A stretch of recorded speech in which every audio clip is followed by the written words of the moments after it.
Plateau in Canada. This civilization, known as Olmec, was to touch all other civilizations in America, the Maya, the Toltec, the Aztec, etc. It was even to stretch right out into South America. What is very unusual about this civilization was that not only was it the mother of American civilizations, but it contained elements that were not just native to America, but was a fusion between the Native American and people coming from outside. The most significant of those outsiders were the Africans. We have very clear evidence in stone heads, in terracottas that are clay sculptures, as well as skulls and skeletons of an African physical type entering that native population, somewhere between 948 and 680 BC. How do we know the date?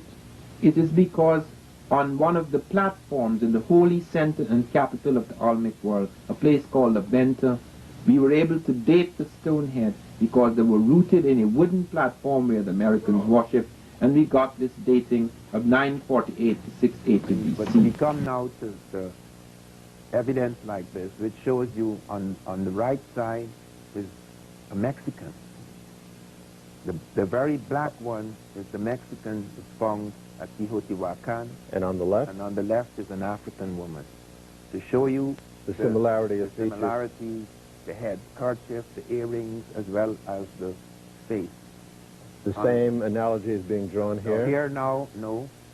The one with the turban and the scarification, that's an African too.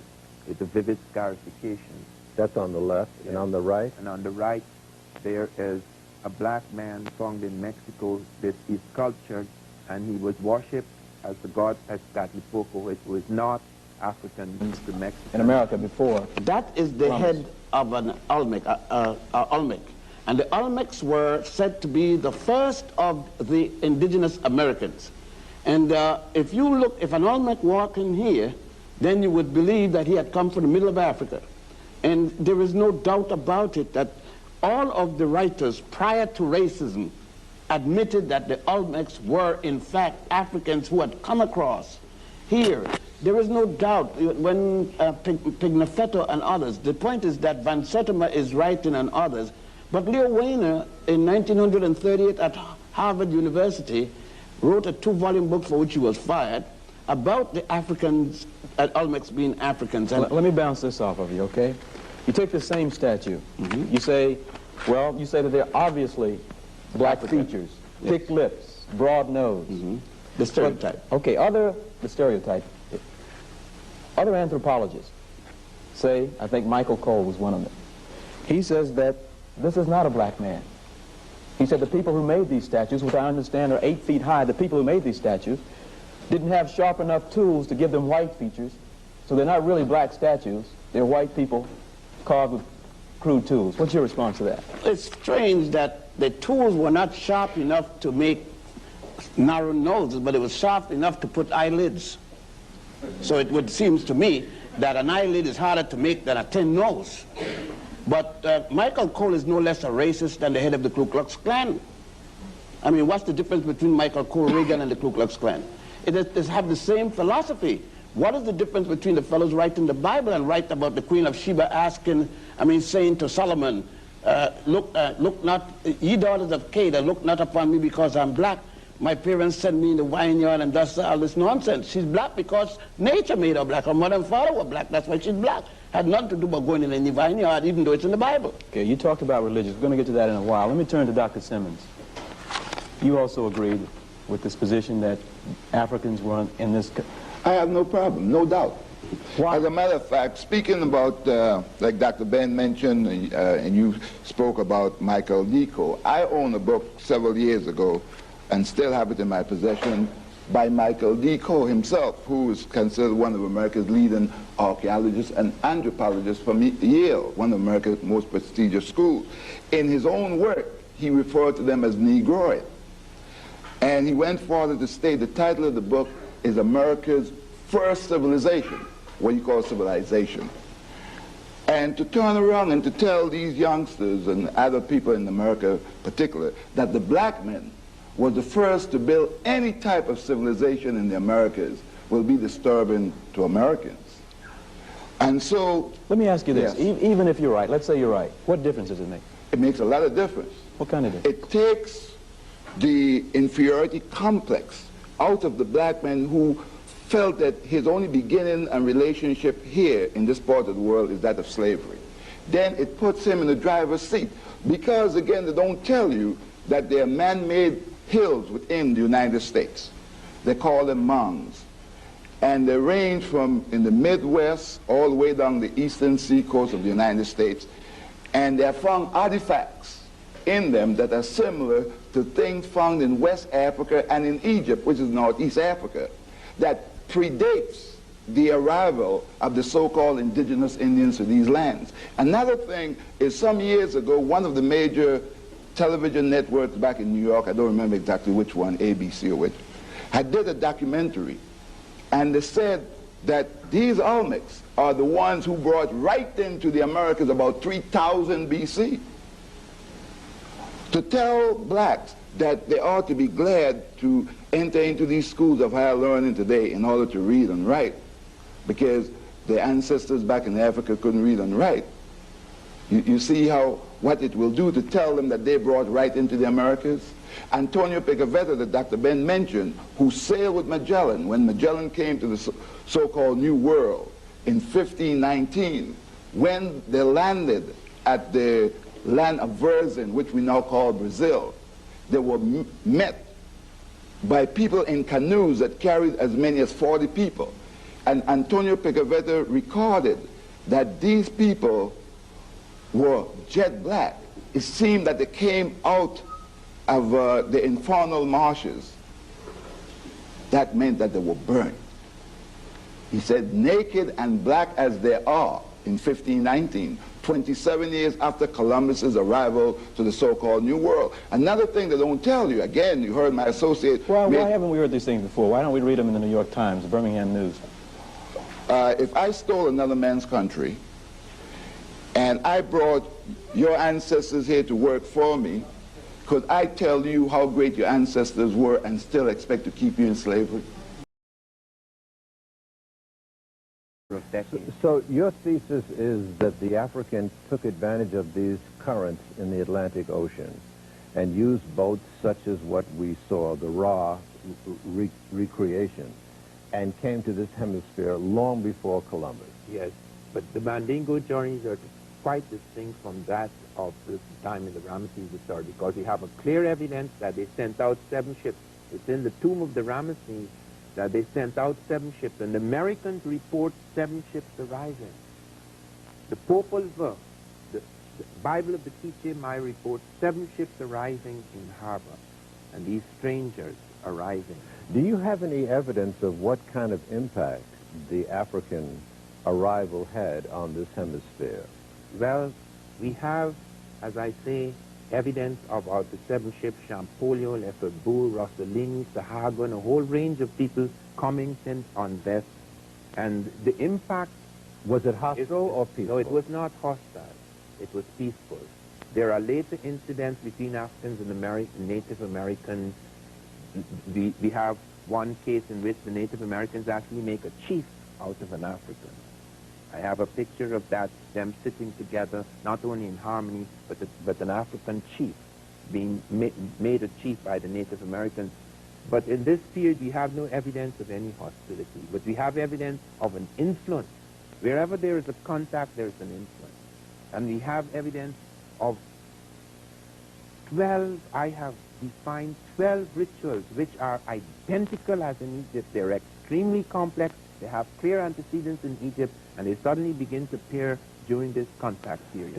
Is there any evidence of any colonial activities on the part of the Africans? Was there to colonize parts of... no evidence of that.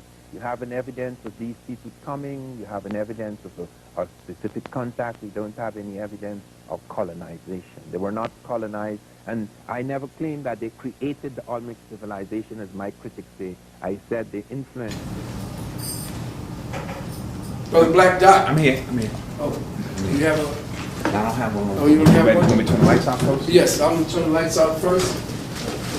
We are going to go over everything that we just did. But this time, kids, we're going to have pictures.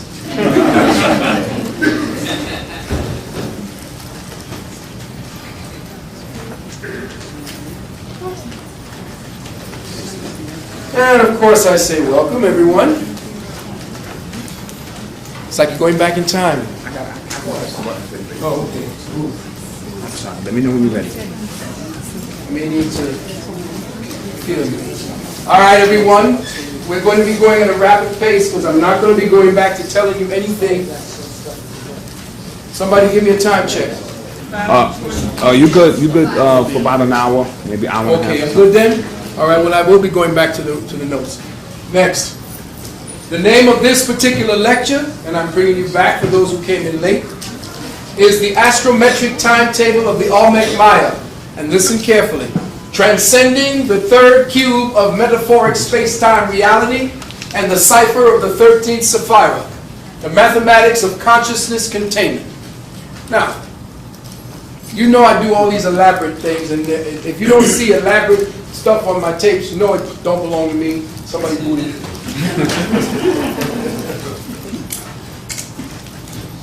The Astrometric Timetable of the Olmec Maya, always, brothers and sisters, no matter what it is they try to push to you, know that the Olmec, or so-called Olmec, and the Maya essentially are Johnny-come-lately terminologies that have nothing to do with what's really going on in Mesoamerica. If I had the time, I would speak to you of sciences and information about the place that you now inhabit called the Americas that will blow your mind.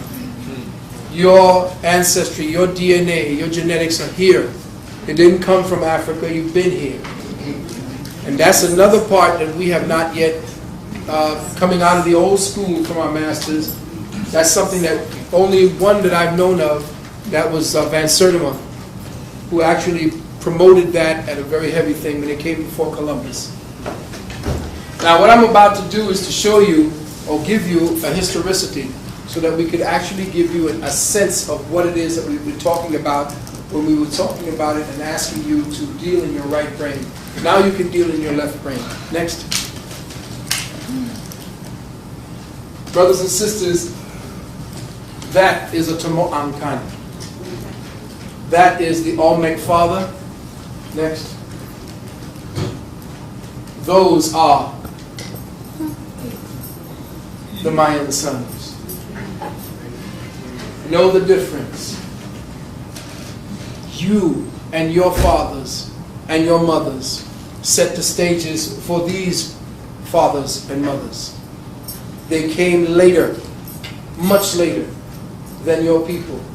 They were transplants.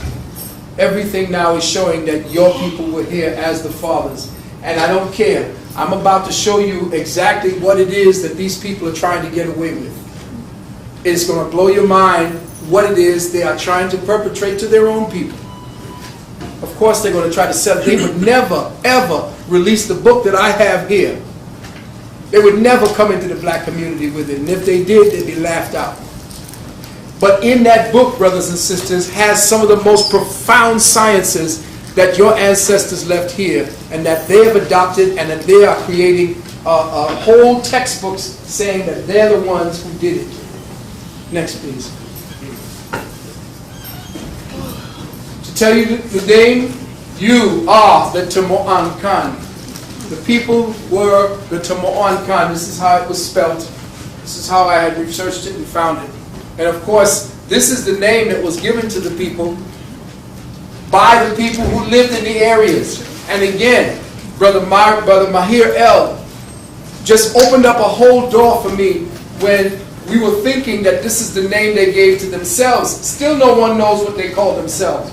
But they know the people who are the residual members of the tribes and the people who lived in the area, they know what they call them. And they call them Tomo'ankan. And the Tomo'ankan are those who teach the wisdom. Those who are the teachers of the wisdom.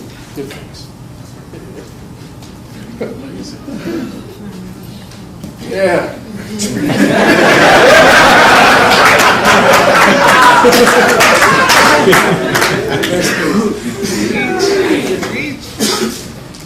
First and foremost, I want to give thanks. I want you to see that all these beautiful images and the way they came together were done by my wife, Dr. Nalani. She is the master craftswoman who put together, always puts together my PowerPoint presentations. You got to give it up for her.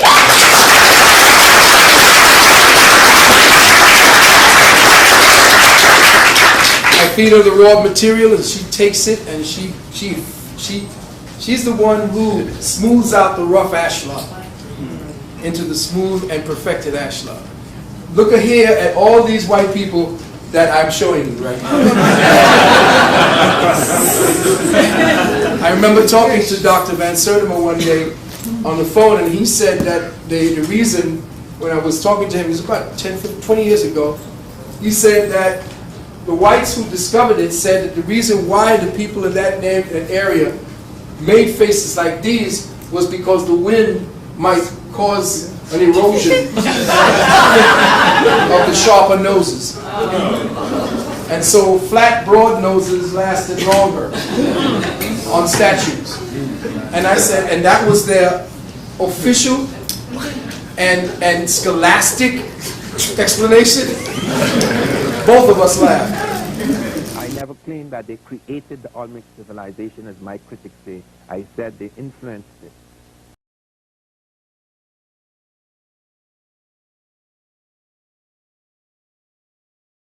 And I never claimed that they created the Olmec civilization, as my critics say. I said they influenced it.